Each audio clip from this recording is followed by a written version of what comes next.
السلام علیکم ورحمۃ اللہ وبرکاتہ۔ آپ کا دادا آپ کے لیے ایک نئی اسٹوری لے کے آپ کی خدمت میں حاضر ہو گیا۔ ایک دفعہ کا ذکر ہے کہ ایک چرواہا اپنی بکریوں کو ریوڑ کو لے کر گھاس کھلانے کے لیے دریا کے دوسری طرف ایک کشتی میں بٹھا کر دریا پار کرواتا۔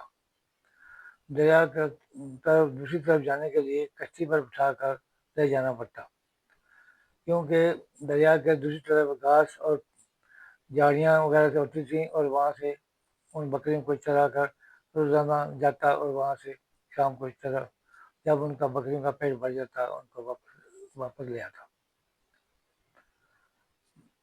بہت سے لوگ اسی طرح دریا کے اس پار یا ادھر جانے کے لیے کشتی پر بیٹھ کر سفر کرتے ہیں۔ کشتی پر بیٹھنے کے لیے کشتی والے کو تھوڑا بہت کرایہ بھی دینا پڑتا تھا۔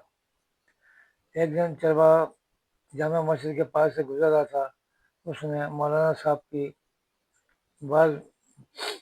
بات کر رہے تھے۔ اس نے سنا کہ مولانا صاحب فرما رہے تھے کہ جو بندہ کلمہ پڑھ کر دریا میں سے کود جائے، دریا بھی اس کو راستہ دیتا ہے اور وہ آرام سے پار ہو جاتا ہے۔ چرواہے نے سوچا کہ یہ تو میرے لیے بڑی آسانی ہو گئی ہے کہ میں کشتی میں بیٹھ کر بکریوں کو ڈال کر اس دریا کے اس پار روزانہ جاتا ہوں، اور وہ کشتی والے کو کرایہ بھی دیتا ہوں۔ اب تو میری بچت ہو جائے گی۔ مولانا صاحب کے کہنے کے مطابق میں کلمہ کروں گا اور دریا میں اپنی بکریوں کو بھی ڈالوں گا اور خود بھی، اور دریا کے اس پار چلا جایا کروں گا۔ اب وہ روزانہ ایسے ہی کرتا ہے، کلمہ پڑھتا اور وہ دریا کے اس پار چلا جاتا، بکریوں کو چرا کے شام کو واپس اپنے گھر اسی طرح کلمہ پڑھتا واپسی میں بھی، اور دریا میں سے گزر کے وہ پانی میں سے گزر کے اپنے گھر واپس آئے گا۔ ایک دن جب وہ بکریاں لے کر دریا کے اس پار جانے لگا، اس نے دیکھا کہ وہی مولانا صاحب جو بات فرما رہے تھے وہ کشتی کی لائن میں کھڑے ہیں وہ دریا کے اس پار جانے کے لیے۔ وہ بڑا حیران ہوا کہ وہ کلمہ پڑھ کر کیوں وہ دریا میں سے نہیں گزر جاتے جس طرح میں گزرا۔ اس نے مولانا صاحب کے پاس گیا اور کہا، مولانا صاحب آپ کشتی میں کیوں لائن میں لگے ہوئے ہیں؟ آپ تو کلمہ پڑھیں اور وہ دریا پار کریں۔ میں بھی آپ کے کہنے کے مطابق جب سے آپ نے میں نے آپ کا آواز سنا تھا، میں بھی کلمہ پڑھتا ہوں اور دریا میں سے اپنی بکریوں کو لے جاتا ہوں اور وہ واپس شام کو لے آتا ہوں۔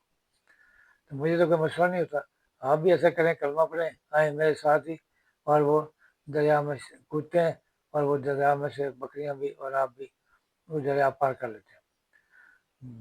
جو مولانا صاحب تھے وہ بڑے ہچکچائے تھے۔ انہوں نے کہا، نہیں یار ایسا نہیں ہے۔ تو انہوں نے کہا، مولانا صاحب کیا یہ غلط بات ہے؟ اس طرح نہیں ہوتا کہ بھائی کلمہ پڑھ کے آدمی جائے اور وہ دریا اس کو راستہ نہ دے اور وہ آرام سے پار کر دیتے۔ مولانا صاحب نے کہا، نہیں بات تو سچ ہے یہ، لیکن آپ ایسا کریں، میں بھی آپ کے ساتھ دریا میں سے کودتا ہوں اور گزرتا ہوں، لیکن یہ چاہتے ہیں ایسا کریں کہ جب میرے کمر میں ایک رسی باندھ لیں، اور وہ جب میں کہیں کوئی ڈوبنے لگوں دریا میں تو مجھے وہ رسی سے کھینچ کے باہر نکال لینا۔